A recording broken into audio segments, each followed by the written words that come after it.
Welcome back to clean news MP. चलिए देखते हैं मध्य प्रदेश की 25 फटाफट बड़ी खबरों को। इससे पहले आप न्यूज को कहां से देख रहे हैं, हमें कमेंट में बताना बिल्कुल ना भूलें। साथ ही हमारे फेसबुक पेज को भी फॉलो करें। फेसबुक पेज का लिंक डिस्क्रिप्शन में दिया गया है। एमपी में शिक्षकों की ई अटेंडेंस को लेकर विवाद, शासकीय शिक्षक संगठनों ने जताया विरोध। एमपी में शिक्षकों की उपस्थिति, छुट्टी, पेंशन और अन्य सेवा संबंधी रिकॉर्ड अब हमारे शिक्षक नाम के एक नए ई गवर्नेंस प्लेटफॉर्म पर डिजिटल रूप से दर्ज होंगे। 1 जुलाई से सभी जिलों में अनिवार्य हो जाएगा। हालांकि शिक्षकों की अटेंडेंस को लेकर शासकीय शिक्षक संगठन इसके विरोध में है। संगठन का कहना है कि सरकार शिक्षकों के साथ सौतेला व्यवहार न करे। ई अटेंडेंस की व्यवस्था पहले वरिष्ठ अधिकारियों से शुरू करें। एमपी में नर्सिंग कॉलेजों का होगा फिजिकल सत्यापन।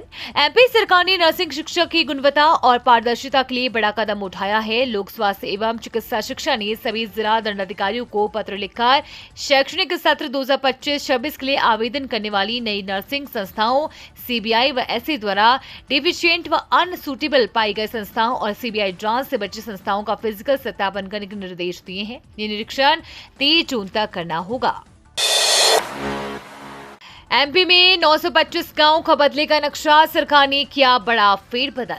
मध्य प्रदेश में 925 गांव का नक्शा बदलने की तैयारी है। राज्य सरकार ने बड़ा फैसला लेते हुए इन गांवों की प्रशासनिक स्थिति में फेरबदल किया है। घने जंगलों में बसे इन गांवों को राजस्व ग्रामों में बदला जा रहा है। सीएम मोहन यादव के अनुसार इनमें से अधिकांश वन ग्रामों को तो राजस्व ग्राम में परिवर्तित कर भी दिया गया है।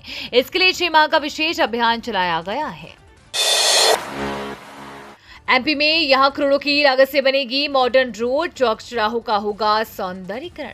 इंदौर भोपाल की तरह अब हरदा में भी करोड़ों की लागत से मॉडर्न यानी उत्कृष्ट सड़क का निर्माण होने वाला है। प्रदेश सरकार से इसे बनाने को लेकर तकनीकी स्वीकृति मिल गई है। आने वाले दिनों में शहर के प्रताप टॉकी से लेकर फोरलेन हरदा खुर्द तक उत्कृष्ट सड़क का निर्माण शुरू हो जाएगा।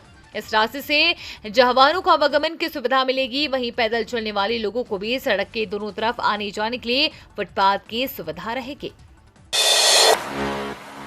एमपी में सैटेलाइट से बनेंगी गांव की सड़कें, मनरेगा ने तैयार किया सॉफ्टवेयर। ग्रामीण क्षेत्रों में सड़क निर्माण करने वाली विभागों की मशक्कत कम होने वाली है। वजह है मनरेगा की ओर से तैयार सीप्री सॉफ्टवेयर।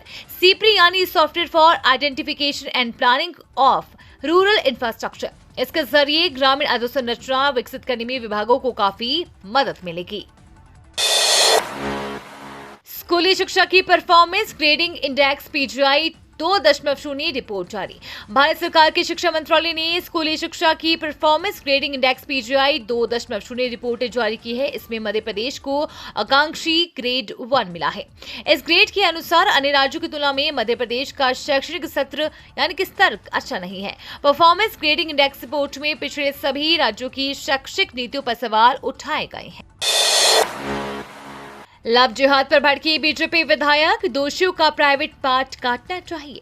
मध्य प्रदेश में लव जिहाद के खिलाफ कठोर कानून है, इसके तहत कार्रवाई भी हो रही है। इसके बावजूद लव जिहाद के मामले कम नहीं हो रहे हैं। खासकर भोपाल और इंदौर में लव जिहाद के मामले लगातार सामने आ रहे हैं। भोपाल में तो कुछ दिन पहले लव जिहाद की पूरी गैंग पकड़ी जा चुकी है।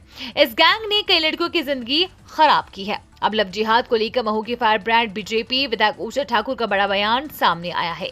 ऊषा ठाकुर ने कहा, लव जिहाद को बढ़ावा देने वाले अपराधियों के प्रजनन अंक ही काट देना चाहिए। क्लीन सिटी में अभिनेत्री अदा शर्मा ने भांजी लाठी योग दिवस पर दिखाया हैरतअंगेज करतब।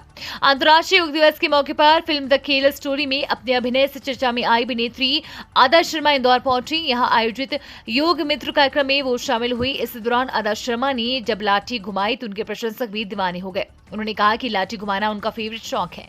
साथ ही अदा शर्मा ने काल भैरव अष्टक का वाचन भी किया। बिजली चोरी की सूचना ऑनलाइन दे और इनाम पाए, नाम भी रहेगा गुप्त। मध्य प्रदेश में बिजली चोरी रोकने के लिए बिजली कंपनी पारितोषिक योजना चला रही है। हालांकि ये योजना पिछले 5 साल से चल रही है, लेकिन लोगों को इसकी जानकारी नहीं है, इसलिए शिकायतें कम आ रही है। योजना के अनुसार कोई भी व्यक्ति बिजली चोरी से संबंधित सूचना ऑनलाइन पोर्टल के माध्यम से कर सकता है। https:/webapps mpcz.in पर शिकायत की जा सकती है या फिर कॉल सेंटर के नंबर 1912 पर भी सूचना दी जा सकती है। हाल में अटल पथ पर सीएम मोहन यादव ने किया योग। इंदौर में सिंधिया ने लोगों के साथ किया योगाभ्यास। मध्य प्रदेश में 11वें अंतर्राष्ट्रीय योग दिवस 2025 का राज्य स्तरीय योगाभ्यास कार्यक्रम शनिवार 21 जून को सुबह भोपाल के टीटी नगर स्थित अटल पथ पर आयोजित किया गया। इस बार की थीम एक पृथ्वी एक स्वास्थ्य के लिए योग है। इस अवसर पर मुख्यमंत्री डॉक्टर मोहन यादव ने लोगों के साथ योगाभ्यास किया। उनके साथ केंद्रीय मंत्री दुर्गादास उइके, प्रदेश बीजेपी अध्यक्ष वीडी शर्मा और भोपाल सांसद आलोक शर्मा भी मौजूद रहे। सिंधिया बोली, फोन पर बजने वाली बच्चन की आवाज से मैं भी परेशान। पूर्व विधायक सुदर्शन गुप्ता ने केंद्रीय मंत्री ज्योतिरादित्य सिंधिया से मुलाकात की और मोबाइल में बजने वाली अमिताभ बच्चन की कॉलर ट्यून की शिकायत की। गुप्ता ने मंत्री सिंधिया से कहा कि जब इमरजेंसी कॉल जाती है तो कॉल के प्रारंभ में अमिताभ बच्चन की आवाज सुनाई देती है, जिससे कॉल में विघ्न उत्पन्न हो रहा है। खासकर बुजुर्गों, मरीजों और व्यापारिक वर्ग के लोग इससे परेशान हो रहे हैं। सीएम मोहन यादव ने शंकु यंत्र से सूर्य परिचालन का रहस्य समझाया, बताया भारतीय समय ज्ञान का विज्ञान। मुख्यमंत्री डॉक्टर मोहन यादव ने 21 जून को होने वाली अद्भुत खगोलीय घटना डोंगला स्थित वरामिहिर खगोलीय वेधशाला में देखी। मुख्यमंत्री डॉक्टर यादव ने शंकु यंत्र पर परछाई परिचालन व्यवस्था में शून्य होती परछाई को देखा और उपस्थित सभी को सूर्य परिचालन से समय परिवर्तन और काल गणना को भी समझाया। उन्होंने शिक्षक के रूप में भारतीय ज्ञान परंपरा अनुसार खगोलीय विज्ञान की जानकारी सभी उपस्थित गणमान्य नागरिकों और जनप्रतिनिधियों को समझाई। मध्य प्रदेश के सरकारी स्कूलों में खड़े होकर टीचर लेंगे सेल्फी, तभी लगेगी उनकी हाजिरी। मास्टर साहब अब बिना स्कूल जाए हाजिरी नहीं लगा पाएंगे, उन्हें स्कूल में मुंह दिखाना ही होगा। स्कूल शिक्षा विभाग ने ई गवर्नेंस के तहत हमारी शिक्षक प्रणाली शुरू की है। शिक्षकों को अब स्कूल पहुंचकर अपनी सेल्फी लेकर इस सिस्टम पर अपलोड करना होगा। इस सेल्फी के साथ उनकी लोकेशन भी पोर्टल में दर्ज हो जाएगी। स्कूल का समय खत्म होने के बाद भी इसी तरह दोबारा उपस्थिति दर्ज करानी होगी। अब पासपोर्ट बनवाना होगा आसान, आपके घर पहुंचेगा पासपोर्ट ऑफिस। भोपाल में हुई वैन की शुरुआत। भारत सरकार के विदेश मंत्रालय के अधीन क्षेत्रीय पासपोर्ट कार्यालय भोपाल की ओर से लोगों को पारदर्शी और सुविधाजनक पासपोर्ट सेवाएं उपलब्ध कराना शुरू कर दिया है। मोबाइल पासपोर्ट वैन सेवा की शुरुआत की गई है। इस सेवा का उद्देश्य दूर दराज क्षेत्रों में पासपोर्ट सुविधाएं सहजता से उपलब्ध करवाना है। पासपोर्ट अधिकारी शितांशु चौरसिया ने क्षेत्रीय पासपोर्ट कार्यालय भोपाल में मोबाइल पासपोर्ट वैन का अनावरण किया। समग्र आईडी की झंझट में फंसा 1.25 लाख जरूरतमंदों का निवाला। कटनी जिले में समग्र आईडी व ई-केवाईसी की तकनीकी अड़चनों के चलते लगभग 1,25,535 जरूरतमंद लोग सार्वजनिक वितरण प्रणाली से मिलने वाले राशन से वंचित हो गए हैं। प्रशासनिक लापरवाही और डिजिटल अपग्रेडेशन के नाम पर महीनों से लोग परेशान हैं। कोई 6 माह से तो कोई कई साल से अफसरों के चक्कर काट रहा है, लेकिन समाधान नहीं मिल पा रहा। बता दें कि जिले में 87% ही ई-केवाईसी हो पाया है। 8 लेन चौड़ी सड़क से 2 राज्यों को सीधा जोड़ेगा ये बाईपास। दोनों और बनेगी 2-2 लेन की सर्विस रोड। एमपी में अब चौड़ी सड़कों का निर्माण किया जा रहा है। हाईवे को मिलाने के लिए चौड़े बाईपास भी बनाए जा रहे हैं। रीवा में भी बाईपास बनाया जा रहा है, जो कि 8 लेन की सड़क से आवागमन सुविधाजनक बनाएगा। ये बाईपास 2 राज्यों एमपी और यूपी को सीधा जोड़ेगा। बाईपास निर्माण की उप मुख्यमंत्री राजेंद्र शुक्ल ने सर्किट हाउस में समीक्षा की। सिमरा में 135 हेक्टेयर में बनेगा इंडस्ट्रियल पार्क। जिले को मिलेगा आर्थिक उन्नति का नया आधार।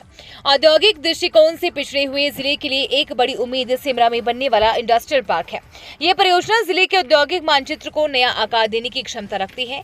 MPIDC Madhya Pradesh industrial development corporation द्वारा इस पार्क के विकास के लिए 135 हेक्टेयर भूमि पर काम किया जा रहा है। प्रदूषण फैला रहे उद्योगों पर नकेल कसेगा प्रशासन। जांच टीम एक बनेगी, कलेक्टर देखेंगे रिपोर्ट। इंदौर जिले में वायु प्रदूषण के नियंत्रण हेतु प्रभावी एवं परिणाम मूलक प्रयास किए जाएंगे। इसके तहत जिले में सघन अभियान चलाया जाएगा। अभियान के तहत जिला प्रशासन, प्रदूषण नियंत्रण बोर्ड, नगर निगम, परिवहन विभाग द्वारा संयुक्त रूप से निरीक्षण की कार्रवाई की जाएगी। अभियान में प्रदूषण फैलाने वाले औद्योगिक इकाइयों और वाहनों के विरुद्ध कार्रवाई होगी।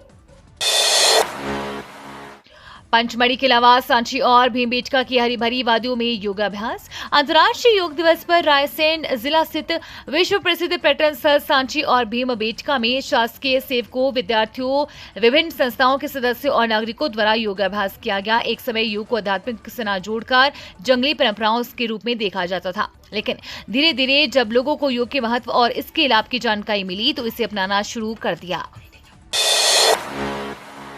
24 घंटों में 5 करोड़ श्रद्धालु कर लेंगे पुण्य स्नान। सिंहस्थ 2028 के लिए उज्जैन में बढ़ी तैयारी। एमपी के धर्म नगरी उज्जैन में 2028 में सिंहस्थ का आयोजन होना है। इसके लिए राज्य सरकार बड़ी पैमाने पर तैयारी में लगी है। शहर भर में निर्माण कार्य चल रहे हैं। खास तौर पर शिप्रा तटों को संवारा जा रहा है। उज्जैन में सिंहस्थ 2028 के संबंध में मुख्यमंत्री डॉक्टर मोहन यादव ने बड़ी घोषणा की है। बाजार में प्रमाणित के नाम पर बिक रहा अप्रमाणित बीज दाम भी मनमानी नहीं की जा रही है जांच। बारिश होने के बाद किसान खरीफ फसल की बोवनी शुरू करेंगे और इसके लिए खाद बीज की खरीद कर रहे हैं। सरकारी बीज आने की संभावना न होने से किसान बाजार से महंगे दामों में अप्रमाणित बीज खरीद रहे हैं। किसान सोयाबीन और उड़द का बीज बाजार से खरीद रहे हैं। शहर में जगह जगह प्रमाणित बीज के नाम पर महंगे दामों में सोयाबीन बेचा जा रहा है। नर्सिंग घोटाले मामले में एससी का दरवाजा खटखटाएगी एनएसयूआई। एमपी में हुए नर्सिंग घोटाले को लेकर एससी लगातार गंभीर और सख्त रुख अपनाए हुए हैं। अब एनएसयूआई के प्रदेश उपाध्यक्ष रवि परमार ने कहा कि सरकार और विभागीय अधिकारी इस घोटाले को लेकर गंभीर नहीं है। नर्सिंग घोटाले में संलिप्त 99% लोग आज भी अपने रसूख और राजनीतिक संबंधों के चलते जांच के दायरे से बाहर हैं। रेत माफियाओं में गैंगवार फायरिंग के बाद जला दिया हाईवा। जबलपुर में रेत माफिया के बीच गैंगवार हुआ है। लग्जरी गाड़ियों से आए लोगों ने पहले ताबड़तोड़ फायरिंग की, फिर हाईवा पर पेट्रोल डालकर आग लगा दिया। हाईवा सवार 3 लोगों ने नदी में कूदकर जान बचाई। बीती रात नीमखेड़ा शाहपुरा खदान में रेत निकालने के दौरान अमित लोधी और देवी सिंह लोधी सहित 15 लोग पहुंचे और फायरिंग करते हुए आगजनी की। हाईवा मालिक वीरेंद्र पटेल ने थाने पहुंचकर रिपोर्ट दर्ज कराई है। मेक इन इंडिया को लेकर पीएम मोदी पर राहुल गांधी का अटैक।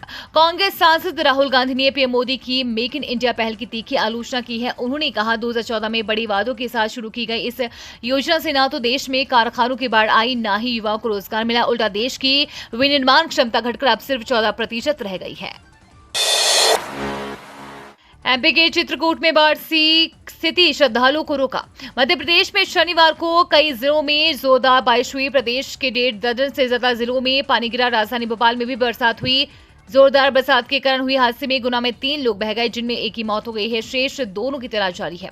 प्रदेश के सीधी जिले में बादल जमकर बरसे। यहां महज 9 घंटे में 2 इंच पानी गिरा गया।